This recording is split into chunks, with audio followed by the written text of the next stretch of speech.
ছাগল ট্রেনে চাপা পড়তে যায় তখন একটা বিড়াল থেকে বাঁচিয়ে নেই এবং তার সাথে নিয়ে যায়। ছাগলটাকে গোসল করায়, খাবার খাওয়ায়। তারপর বিড়ালটা তার বউয়ের কাছে ফোন দিয়ে জানায়। বিড়ালের বউ অনেক খুশি হয়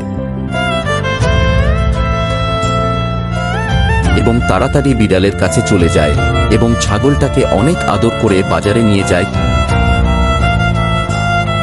কিছু সবজিও খাওয়ায়।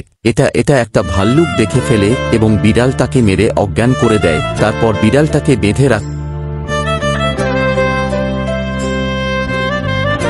আগুনের উপর। তারপর বিড়ালটা তার শিয়াল বন্ধুকে ফোন দিয়ে সবকিছু বলে বন্ধু চলে আসে এবং ভালো লোকটাকে মেরে দুজন মিলে ছাগলটাকে বাড়ি নিয়ে যায়। তারপর বিড়াল ছাগলটাকে দুধ খাইয়ে শান্তিতে ঘুমায়।